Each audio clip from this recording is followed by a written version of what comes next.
Greetings, friends. Welcome back to the broadcast. I'm Shawn. It is Wednesday of Holy Week, April 1st, 2026, and we are continuing our 7-day focus, if you will, our Holy Week focus, anticipating Resurrection Sunday and setting our hearts upon Christ this week.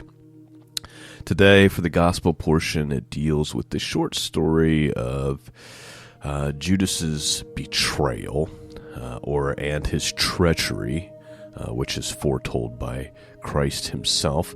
But like yesterday, our focus will probably be on our epistle, which happens to be Hebrews chapter 9, 11 through 28 today, which deals with kind of the reality that Christ has come. There's been a covenant sealed by his blood, and it's a once and for all sacrifice. So that is what we'll be focusing on today. But before we do that, let's look for some wisdom, some encouragement from Psalm 69. Let's have a look. Verse 1. Save me, O God, for the waters are come in unto my soul. I sink in deep mire, where there is no standing. I am come into deep waters, where the floods overflow me. I am weary of my crying, my throat is dried, my eyes fail, while I wait for my God. They that hate me without a cause are more than the hairs of mine head. They that would destroy me, being my enemies wrongfully, are mighty. Then I restored that which I took not away. O God, thou knowest my foolishness, and my sins are not hid from thee. Let not them that wait on thee, O Lord God of hosts, be ashamed for my sake. Let not those that seek thee be confounded for my sake, O God of Israel. Because for thy sake I have borne reproach. Shame hath covered my face. I am become a stranger unto my brethren, and an alien unto my mother's children. For the zeal of thy house hath eaten me up, and the reproaches of them that reproach thee are fallen upon me. When I weep and chastise my soul with fasting, that was to my reproach. I made sackcloth also my garment, and I became a proverb to them. They that sit in the gate speak against me, and I was the song of the drunkards. But as for me, my prayer is unto thee, O Lord. In an acceptable time, O God, in the multitude of thy mercy, hear me in the truth of thy salvation. Deliver me out of the mire, and let me not sink. Let me be delivered from them that hate me, and out of the deep waters. Let not the water flood overflow me, neither let the deep swallow me up. Let not the pit shut her mouth upon me. Hear me, O Lord, for thy loving kindness is good. Turn unto me according to the multitude of thy tender mercies. And hide not thy face from thy servant, for I am in trouble. Hear me speedily. Draw nigh unto my soul and redeem it. Deliver me because of my enemies. Thou hast known my reproach and my shame and my dishonor. My adversaries are all before thee. Reproach hath broken my heart. I am full of heaviness. I looked for someone to take pity, but there was none. And for the comforters I have found none. They gave me also gall for my meat, and in my thirst they gave me vinegar to drink. Let their table become a snare before them, and that which should have been for their welfare, let it become a trap. Let their eyes be darkened that they see not, and make their loins continually to shake. Pour out thy indignation upon them, and let thy wrathful anger take hold of them. Let their habitation be desolate, and let none dwell in their tents. For they persecute him whom thou hast smitten. They talk to the grief of those thou hast wounded. add iniquity unto their iniquity, and let them not come into thy righteousness. Let them be blotted out of the book of the living, and not be written with the righteous.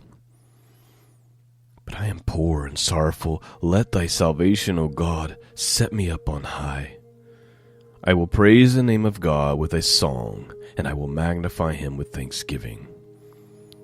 This also shall please the Lord better than an ox or a bullock that hath horns or hoofs. The humble shall see this and be glad, and your heart shall live that seek God.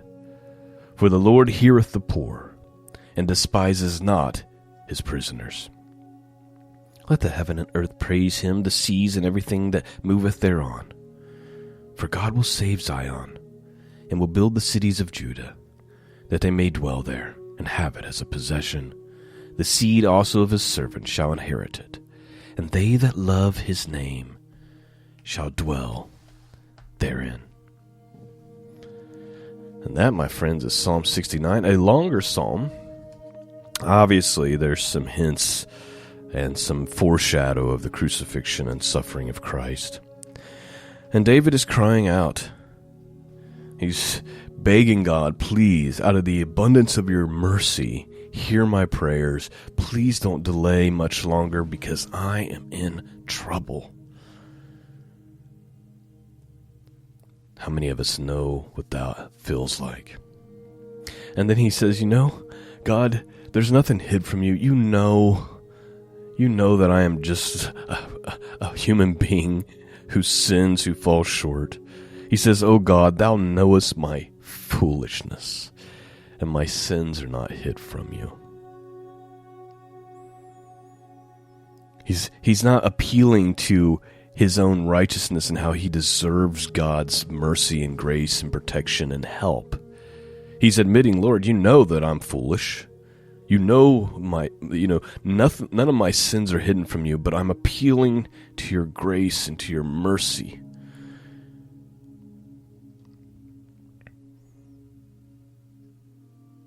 That should be the posture of us all. Not, Lord, you owe me, but Lord, I deserve nothing from you, but I'm appealing to you for grace and for mercy and for help, because my enemies compass around me. They hate me without a cause. They hate me for your sake.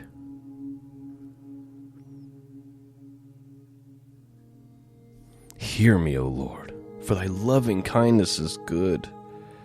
Turn unto me according to the multitude of thy tender mercies. And then I like this last line, and it's going to tie in here in a minute. The last verse says, the seed also of his servant shall inherit it, meaning they'll inherit the world, inherit eternity.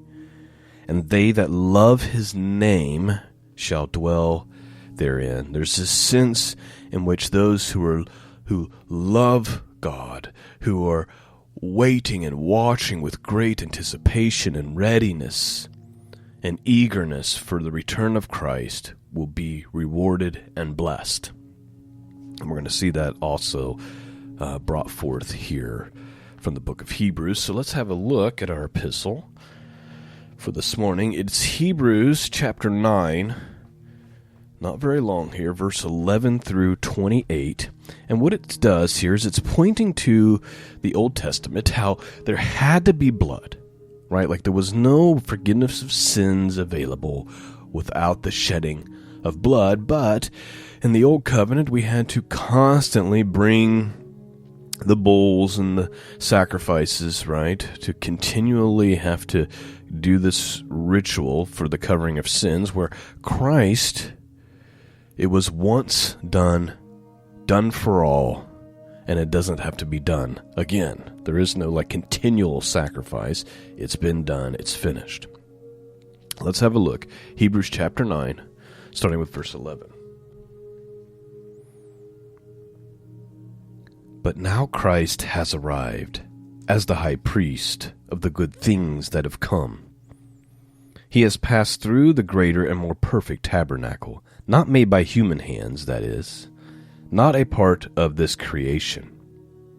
And he has entered once for all into the sanctuary, not with the blood of goats and calves, but with his own blood, thus obtaining eternal redemption. The blood of goats and bulls and the sprinkling of ashes of a heifer sanctify those who have been defiled and restore bodily purity. How much more, then, will the blood of Christ, who through the eternal Spirit offered himself without blemish to God, purifying our conscience from the acts that lead to death, so that we may worship the living God. For this reason, he is the mediator of a new covenant, so that those who have been called may receive the promise of eternal inheritance, since his death has served to redeem the sins that were committed under the first covenant. Now, when a will is involved, it is obligatory to prove the death of the one who made it. For a will takes effect only at death, since it has no force while the one who made it is still alive. Please note, in other words, if you have a will, the will is not executed, it is not dealt with until you die, right? That's what's being used as a metaphor here. Hence, not even the first covenant was inaugurated without blood. For when all the commandment of the law had been proclaimed by Moses to all the people, he took the blood of the calves and the goats together with water, scarlet wool, and hyssop, and sprinkled both the book itself and all the people, saying, "This is the blood of the covenant that God has commanded you to observe." And in the same way, he sprinkled with blood both the tabernacle and the liturgical vessels. Indeed, under the law, almost everything is purified by blood. And without the shedding of blood, there is no forgiveness. Therefore, it was necessary for the copies of the heavenly things to be purified with these rites. But the heavenly things themselves required still greater sacrifice. For Christ did not enter a sanctuary made by human hands, a mere copy of the true one, but he entered into heaven itself, so that he now appears in the presence of God on our behalf. Nor was it his purpose to offer himself again and again, as the high priest enters into the sanctuary year after year with the blood that is not his own. For then he would have to suffer over and over again, since the creation of the world. But as it is, he has appeared once and for all, at the end of the ages, to abolish sin by sacrificing himself. And just as human beings are destined to die but once, and after that to face judgment, so Christ, having been offered once to take away the sins of many, will appear a second time, not to deal with sin, but to bring salvation to those who eagerly wait for him. So please note, he's talking about, he's using the Old Testament law to demonstrate the fulfillment of the sacrifice of Christ. And he's pointing out, the priest had to go in year after year after year, not with his own blood, but with the blood of a bull, where Christ went into the heavenly sanctuary, offering his own blood. And he doesn't need to be tortured over and over and over. Like, this is good enough, once done for all. And then he says, the writer of Hebrews says, he's going to return a second time, but this time he's not coming for sacrifice, to atone. He's already done that. This time he's coming for the salvation of those who eagerly wait for him. You see, there's this posture that we're supposed to have of eagerly waiting and anticipating and looking for him, and it's all throughout the scriptures that this is what we're supposed to do. Paul says there's a crown of righteousness waiting for me, but not for me only, but for all those who love his appearing, right? All those who are anticipating, waiting, have this posture of readiness, looking to Christ, longing for his return. You see, there's kind of this other side that the scriptures warn us about those who are kind of clinging to the worldly things and they're just kind of haphazardly paying attention. But they're not fully longing for him, right? It's like the king sends out his servants to bring in those to his party, to the wedding supper, but when he goes to them, they're like, well, I can't make it. I've just got married. I can't make it. I just bought 2, cows that I got to go tend to. And they've got all these worldly distractions. Or they got the parable of the 10 virgins, right? 5 are ready. They've got their lamps filled. The other 5 kind of had more of a casual attitude. Their lamps weren't full. They kind of fell asleep. And then when the shout comes, half of them are ready and prepared. The other half are not, and they're scrambling last minute, but it's too late. Right? Like, you have this imagery throughout all of the New Covenant scriptures.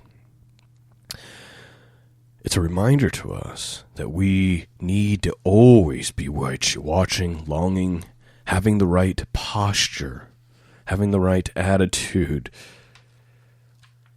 prioritizing things properly. It's not to say that obviously we have to live in this world, right? And we have to do the best we can.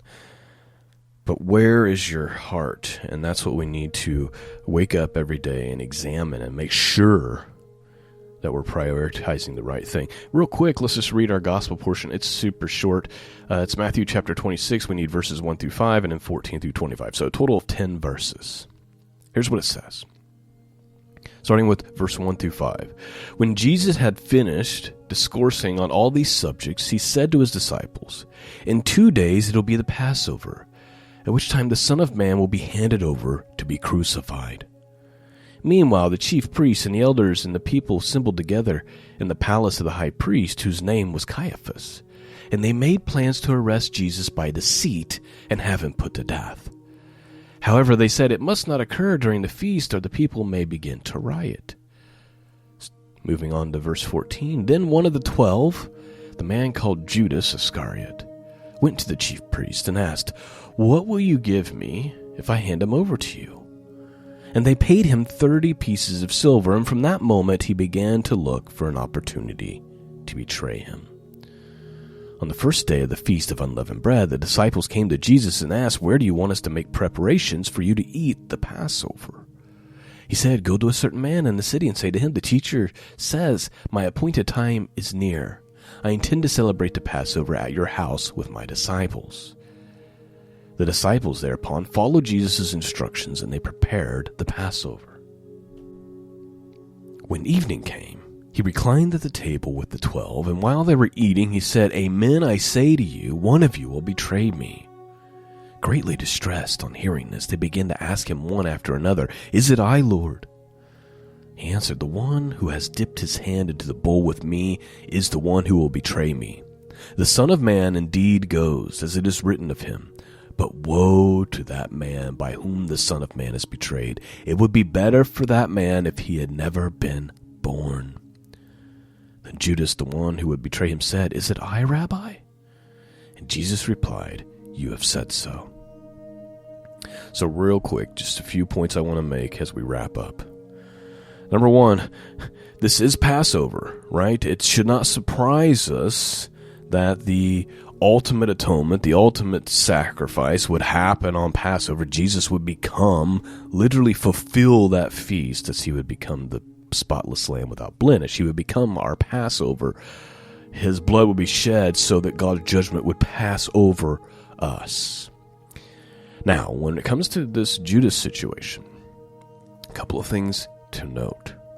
Number one, Jesus says, look, it is foretold and is ordained, predestined, that the Son of Man would come and have to die.